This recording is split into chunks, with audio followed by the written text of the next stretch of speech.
खुलुमबाय नोंथांमोनखौ बयखौ बरायबाय दिनै 27 एप्रिल 2023 बाराय जायो बिस्थिबार फैदो दिननि खौरांफोरखौ बेखेवनोसै। दरं डिस्ट्रिक्टनि सिङाव थानाय मंगलदै टाउनाव सासे सिखावा सासे मानसिनिफ्राय गारिखौ खावनानै गारि बिगोमानिसिम गांसे नटबो लिरना गालांदों।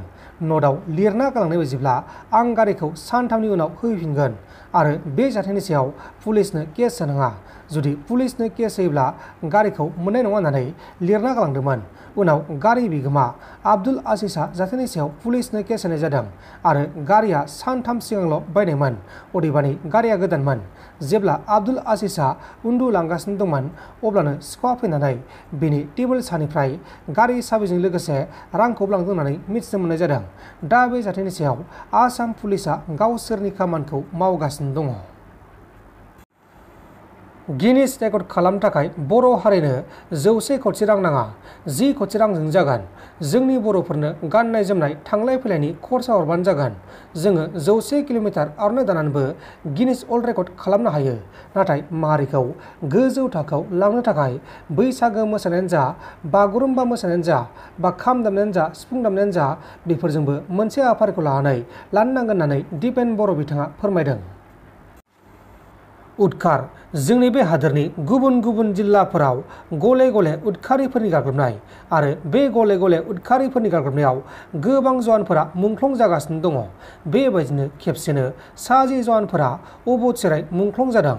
छत्तीसगढ़ रायजोनि दान्तेवाड़ा जिल्लायाव नाक्सालि उदखारि आफादनि गाग्लोबनायाव खेबसेनो DRG एबा डिस्ट्रिक्ट रिजार्भ गार्डनि 60 जवानफोरा अबथिराय मुंख्लं जादों।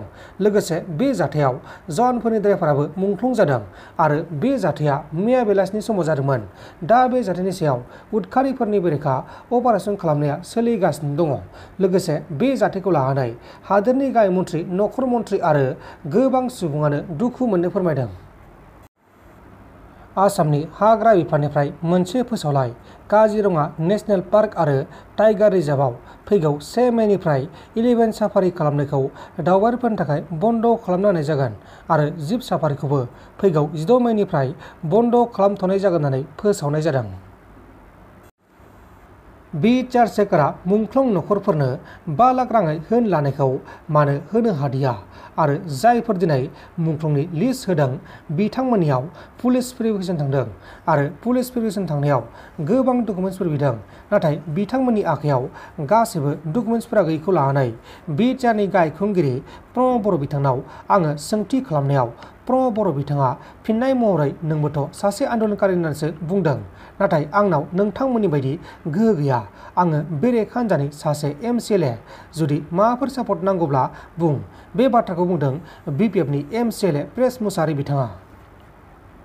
प्रमद बर' बिथांनाव मार्टियार्सफोरखौ लानानै मोनसे कुइसन खालायदोंमोन, मुंख्लंफोरखौ लानानै मोनसे कुइसन खालायदोंमोन जे दिनैनि थारिखआव जायफोर मुंख्लं जाबाय, मुंख्लं नखरफोरनो 5 लाख करि होनो गोनांखौ मा खारनाव होनो हादिया आरो जायफोर दिनै मुंख्लं लिस्ट होदों बे मुंख्लं लिस्टफोरनि सायाव पुलिस भेरिफिकेसन थांदों, पुलिस भेरिफिकेसन थांनायाव गोबां डकुमेन्टस बिदों, पुलिस पस्टमर्टम रिपर्ट बिदों, पुलिस भेरिफिकेसन रिपर्ट बिदों, बिथांमोननि आखायावथ' गैया।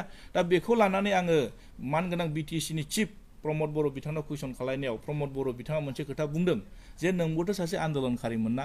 आं आन्दोलनकारिमोन, आं आन्दोलनकारि नङा होननानै बुङाखै। दिनै गभर्नमेन्टखौ सोर सालायदों?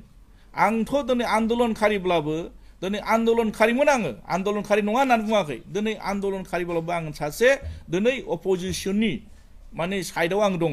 आं दिनै सरकार सालायाखै, नोंथाङासो सरकार सालायदों। दा नोंथांनि आखायावसो गोहो दङ। नोंथाङा जुदि माबा मोनसे सापर्ट नांगौबा बुं। दिनै मालाब्ला नोंथाङा आंनाव सोंफेरदोंमोन ना उमुक मुंख्लं नखरनि पुलिस भेरिफिकेसना मारै जानानै दं बेखौ नोंथांमोना सोंफेरदोंमोन ना? दिनै नोंथांमोना दिनै सरकार सालायनाया दिनै 3 बोसोर जाबाय। 3 बोसोरनि गेजेरावबो दिनै मुंख्लंफोरखौ लानानै फंसेबो दिनै नोंथाङा बुंनो हाया जे बिनि सायाव सावरायनाय आंनिसिम बुंनो हाया नोंथांमोना। नंखायनो दिनै जाय खोथाखौ जों दिनै मोनथियाखै प्रेक्टिकेलि दिनै मुंख्लं न'खरफ्रा जोंनि फैनानै जोंनाव सोंफैयो बुङो जे आंनि लिस्ट फैदोंना फैयाखै लिस्ट फैदोंमोन पुलिसफ्रा डिस्टार्ब खालामबाय थादों आंलायनो माने पुलिस भेरिफिकेसन बिदों पस्टमर्टम रिपर्ट मोनदों बै समावथ' जों जि भारत सरकार आसाम सरकारजों नांनायाव जों साबैसे मानसिया दिनै पस्टमर्टम रिपर्ट होनो हानो साबैसे मानसिया पुलिस भेरिफिकेसन रिपर्ट होनो दा बेखौ दिनै गभर्नमेन्टआ सिद्धान्त लानांगोन ना लानाङा जे बिनि सायाव माबायदि सिद्धान्त लायोब्ला जानो बै मुंख्लं न'खरफ्रा जुदि 5 लाख करि मोननो हागोन एसगिरिजाखौ मोननो हागोन बेखौ कुइसन खालायनानै बिथाङा दिनै बुंनो नागिरदों नोंथाङाबोथ' दायित्व सासे दंना नंगौ आं दायित्व दं आं दायित्व गैया होनना बुङाखै नोंथांमोन दासिमनि माखासे खौरांफोरा बेखिनिल'मोन बेखिनिसिम नायनायनि थाखाय नोंथांमोननिसिम रोजा रोजा साबायखर गोजोन्थों एसेनोसै जै बर' हारिनि